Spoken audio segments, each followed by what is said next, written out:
ஆண்டவராகிய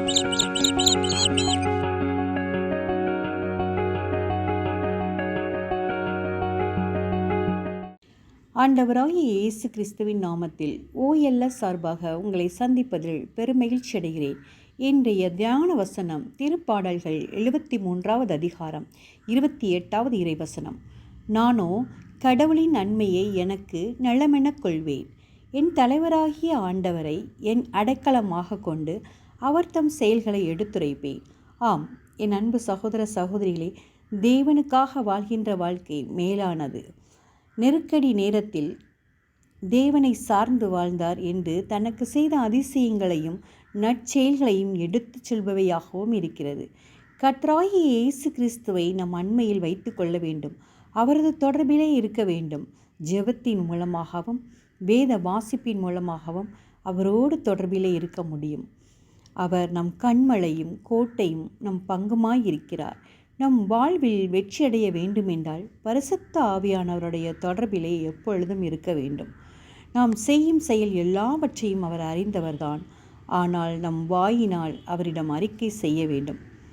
மோவாபு தேசத்தை சேர்ந்த ரூத் என்ற பெண் தன் கணவனை இழந்து தன் மாமியாரோடு இஸ்ரவேல் தேசத்தில் உள்ள பெத்லகேமை நோக்கி வந்தாள். தன் மாமி, உன் ஜனங்களிடமும் உன் தேவர்களிடமும் போய்விடு என்று கூறினாள்.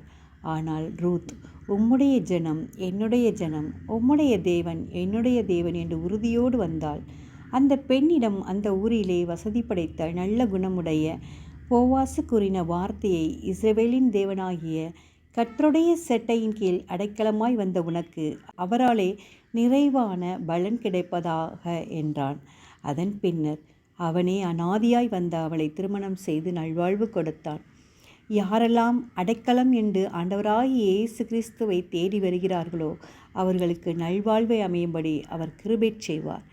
தேவனை நம் அண்மையிலே பற்றிக்கொள்ள வேண்டும். அதுவே நமக்கு நலம் என்று கூறப்படுகிறது. சிந்திப்போம், வாழ்வாக்குவோம். நாம் ஜெபிப்போமா? எங்கள் அன்பின் பரலோக பிதாவே, அப்பா, இந்த நாளை தந்த கிருபைக்காய் உமக்கு நன்றி செலுத்துகிறோம். இந்த நாளிலும் இந்த வார்த்தை மூலம் எங்களோடு கூட நீர் பேசி கொண்டிருக்கிறதே அதற்காய் உமக்கு நன்றி செலுத்துகிறோம். ஆமாண்டவரே, எங்களுடைய வாழ்வில் எப்போதும் உம்முடைய அண்மையிலே நாங்கள் இருக்க நீர் எங்களுக்கு கிருபை செய்யும். ஆமாண்டவரே, உம்மை விட்டு நாங்கள் யாரிடம் செல்வோம் சுவாமி? வாழ்வு தரும் வார்த்தையெல்லாம் உம்மிடம்தானே உள்ளது. எங்களை நீர் பூசியும் சுவாமி. ஆமாண்டவரே, நீங்கள் பொறுப்பெடுத்து கொள்ளுங்கப்பா.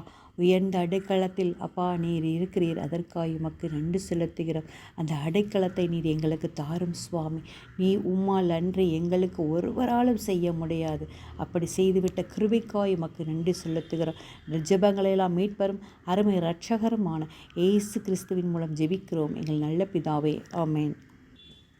இந்த நாள் இயேசு கிறிஸ்துவை அடைக்கலமாக கொண்ட ஜனமாக வாழ உங்களை வாழ்த்துகிறேன். Praise the Lord.